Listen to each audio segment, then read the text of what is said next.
The 2023 draft class has the potential to go down as in one of the best of all time. Even though there is a number of outstanding rookies in the NBA right now, the battle for Rookie of the Year will ultimately come down to the two unicorns, Victor Wembanyama and Chet Holmgren. With just half a season, can you see this becoming an intense rivalry for years to come? Because it sure looks like it. And this might be the start of such rivalry, given as these two young stars are in a tight Rookie of the Year race, exchanging that top position a couple of times already during this first half of the season. It might seem a bit unfair that the amazing performances of rookies like Ausar Thompson, Jaime Jaquez Jr., Brandon Miller, and Jordan Hawkins have been overlooked to an extent this season, but the attention of everyone has certainly turned to the two 7-footers Victor Wembanyama of the San Antonio Spurs and Chet Holmgren of the Oklahoma City Thunder, and rightfully so, because these two are creating a rivalry for the ages in just their rookie season. The recent matchup between the San Antonio Spurs and the Oklahoma City Thunder on the 25th of January 2024 was more than just a game. It was more of a Wemby versus Chet spectacle, and it lived up to the hype. In their earlier encounter at the inaugural NBA in-season tournament back in November 2023, the game didn't exactly live up to the expectations, but the recent face-off showcased an intense battle between these two talented rookies. The Oklahoma City Thunder beat the San Antonio Spurs without too much drama, 140-114, a fairly expected result to be honest. But the main focus was watching the matchup between Victor Wembanyama and Chet Holmgren. Both Wemby and Chet exchanged jabs and hooks with a back-and-forth nature that hinted at a genuine rivalry in the making. In just their second head-to-head encounter in the league, the competitive spirit between them surfaced, especially in the fourth quarter, and fans were definitely loving every bit of it. Wemby was excellent yet again, definitely Spurs' best player as he's been all season, putting up 24 points, 12 rebounds, 4 assists, and 4 blocks. Chet was also impressive himself, contributing 17 points, 9 rebounds, 3 assists, and 3 blocks, though it was mostly the Shai Gilgeous-Alexander show for the Thunder as he notched 32 points, 10 assists, and 6 rebounds. Considering we could describe their first matchup as somewhat of a flop, this was a big step up in their rivalry. It's a heavyweight battle between two skinny giants with slick skills,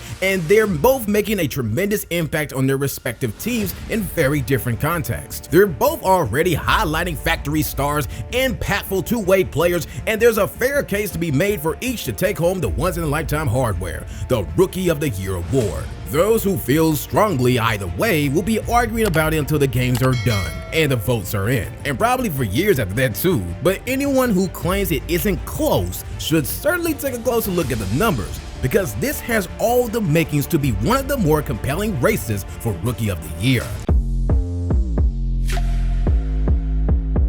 Hype is one thing, but dropping the numbers on the stat sheet is another, and when it comes to it, Wembanyama has been dominating all around, averaging 20 points, 10 rebounds, 3 assists, 3 blocks, and 1 steal per game. The 7'4" French star is certainly a force to be reckoned with on the court. He is currently leading all rookies in points per game, blocks, steals, free throws attempted, and rebounds per game, and he is 5th in assists. He is shooting a field goal percentage of 46.2% and 30.1% from beyond the arc.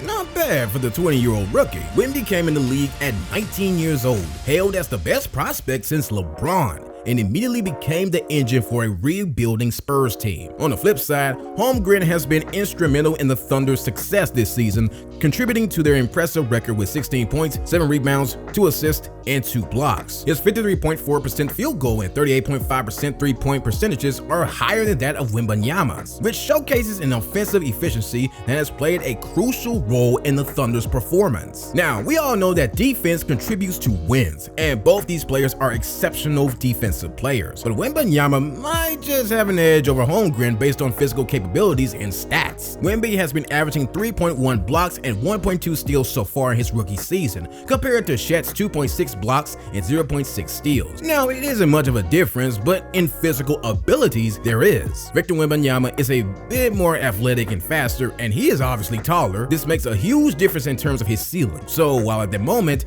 Wemby and Chet are very similar in defensive output, the Frenchman looks to be having more potential. When we take a closer look at their playing styles, Wembanyama's more of a powerhouse, doing a bit of everything, while Holmgren's got that sharp shooting prowess and playmaking ability. And sure, this might be because of the role they play in each respective team, but with so little data on both of them, we have to go by what we have to date. While Wembanyama might be scoring slightly more, Holmgren's efficiency is off the charts, especially with those shooting splits. The stats reveal a close competition, and Chet's impact on both ends of the court cannot be overlooked.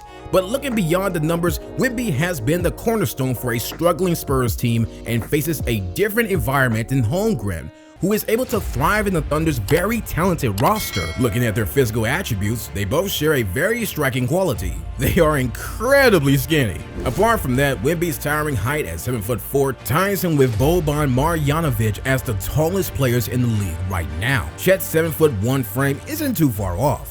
Now, the weight gain of almost 15 pounds during the offseason evens him out with Wembanyama's weight. Remember, he bounced back in a major way from the injury that cost him his first season after he was drafted.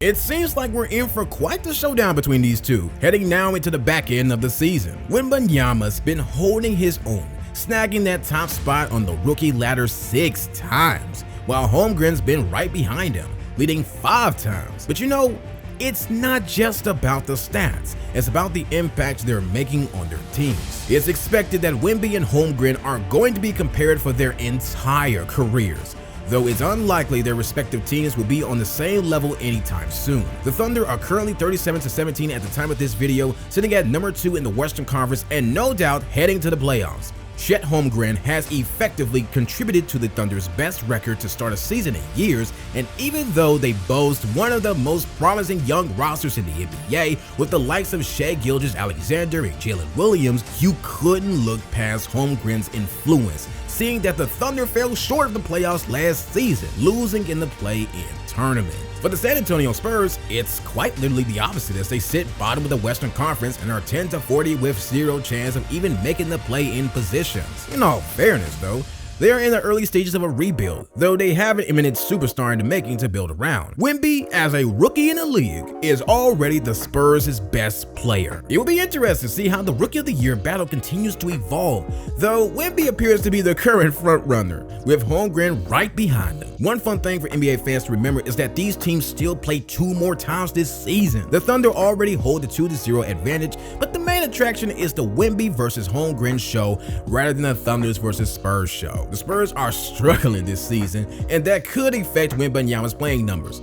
I mean, they rely heavily on him to carry the load, while Holmgren's got a bit more support around him in OKC. Plus, those advanced numbers seem to favor Holmgren, especially with the difference in team success between the Thunder and the Spurs. Holmgren might have more games than Wembanyama due to the playoffs, but hey, missed games won't affect Wembanyama's chances for Rookie of the Year. So that's a relief for Spurs fans. In the end, Rookie of the Year might just go down to fine margins as we have seen over the years. Remember LeBron James and Carmelo Anthony back in 2004? Seems like we are heading towards something similar, and maybe a debate that will carry on for years. There's a lot to consider here, but it's going to be one heck of a ride watching these two unicorns battle for the top rookie spot. After considering all this, who you think will lift up the trophy? Let us know in the comment section down below. Like always, see you soon and keep ballin'.